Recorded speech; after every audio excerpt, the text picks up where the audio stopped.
Hey my lovelies! This is a tutorial on how I created this halo eye smoky look. Okay, so we know that it's a crime not to prime. So just going in with a little bit of the face primer. Okay, so the liquid foundation, you do want to shake it up so it's a good excuse for a little boogie. Okay, so I'm just doing a few little dots just around my face and then just blending it in using the liquid foundation brush.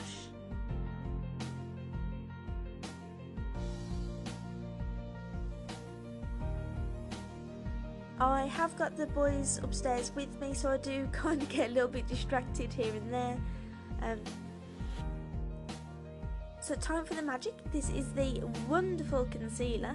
This is going to be my best friend since after having the boys. Now, I usually would just blend this in with my finger, but to be honest, to kind of create a bit more of a softer look with the concealer, I will go in with this fake artiste brush. I haven't got a clue what the hell's going on with my hair, by the way. I've got well, I call them worms, but I don't really want to say that I've got worms. So yeah, I have lots of baby hairs and they absolutely drive me crazy and make me look crazy, to be honest. Actually just chilling there.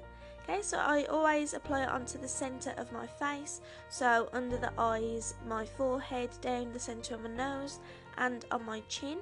This just creates a nice kind of brightening effect.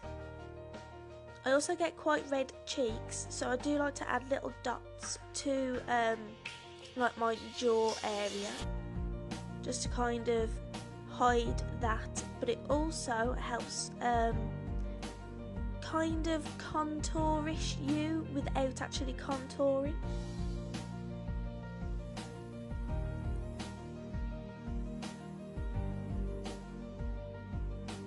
You really don't need a lot of this concealer, but if you do want a little bit more of a drastic concealer look, then you can just add a little bit more. So you do want to go in and set your concealer. Doesn't matter what concealer you've got, you do want to set it. This will just help stop it from creasing throughout the day and give you a much more flawless appearance. Just chilling there. So everywhere I've applied the concealer, I put the setting powder. Okay, so to add a little bit of warmth and to kind of, I'd say carve out these cheekbones, but I haven't got amazing cheekbones. But it does give me a little bit more definition. Absolutely love using the bronzer. Time for a little bit of colour now to my cheeks. This blush is very pigmented, so I literally do only tap it in the once. I even then tap off the excess. And then really softly just go slightly above where I applied the bronzer. So this is the cream shadow. This is the shade Benevolent. Do excuse my horrible nails. I really need to repaint them, but I really can't be bothered. I like to apply the cream highlighter using the beauty blender. I find that if you use your fingers or a brush, it doesn't quite blend in, but if you were to tap it using a beauty blender, I find it gives a, oh, lovely duck face, I find it gives a really nice finish. So to create this look, I used palette 2. So going in with a very fluffy kind of brush, you want to just use Honourable as the transition shade. So for those of you that don't know what a transition shade is, it's the first shadow that you'll apply on your lid. It's usually in the crease and above. This just basically helps every other eyeshadow that you apply onto your lid to really blend out, and it doesn't leave any harsh lines.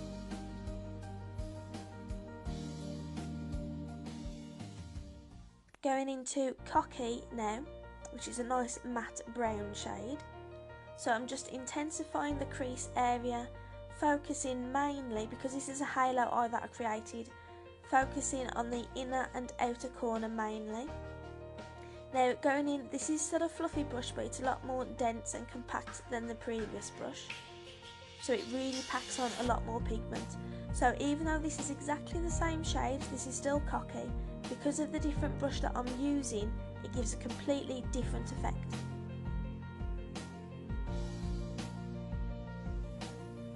Just using that fluffy brush again, just to really blend everything out. For this look, you do genuinely blend quite a lot. That's where most of your time probably goes when creating this look. It's blending everything, making sure that there's no properly harsh lines, yet you still got a little bit of definition. And then you can just add as much of the shadow that you want. If you want it to look really intense, just keep layering it over. So to really make the centre of my eyes pop, because I'm using a shimmer, you want to add a little bit of the eye primer. This just really helps to bring out that kind of shimmer. It makes it look very metallic.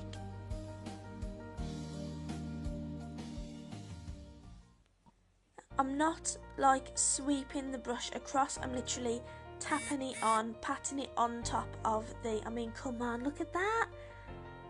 Oh my god, I love the shimmers in the palettes. But yeah, if you were to tap it on, it's actually a lot more very pigmented, it's a lot brighter, as opposed to if you kind of sweep your brush across. You want to really pack it on. Now I'm just really going over the cocky, the really dark brown areas.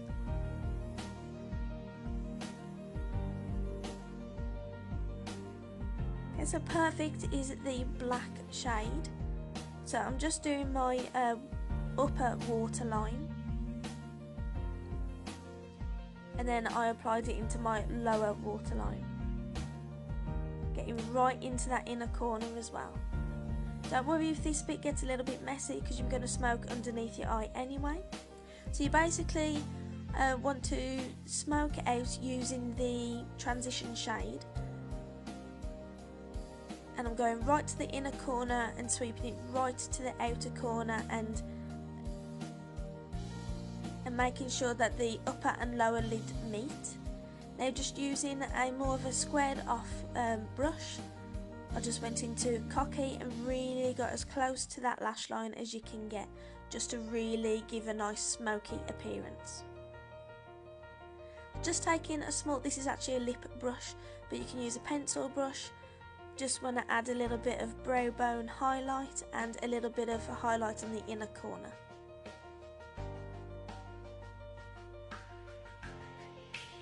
So this is the mascara, so I always tend to curl my lashes. So this is the gel, and these are the fibres. So this is the 3D Fibre Lash Plus mascara. There is also the Epic mascara, but I haven't got that yet. I am waiting for that to be delivered. The results I've seen are incredible. Okay, so I just like to let the fibres dry on the one eye and then go over to the other eye, do the lower lashes just with the gel. I don't tend to put the fibres on my lower lashes. And then you want to go in with a top coat of the gel, just to lock in those fibres. Then you can repeat this process as many times as you like. I personally just prefer doing the one. Yeah, it happens to us all, and it is so annoying. Okay, so I carried on just applying my mascara so that little spot dried, and then once it's dry you can literally just pick it off. So I went in with a lip stain. This is Speechless. This kind of dries more to a orangey nude shade. It does look a little bit vibrant orange at the moment, but genuinely it does dry down really nice. The stains as well, you can do one layer or you can keep on going over it to really intensify the colour.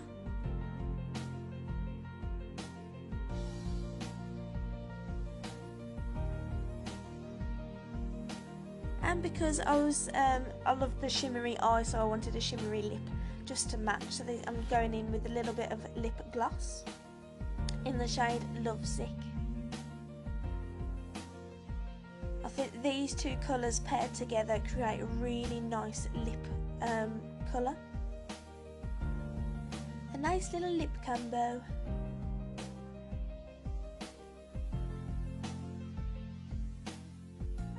And this is the completed look, guys. I hope that you enjoyed my crazy face, and I will see you all soon.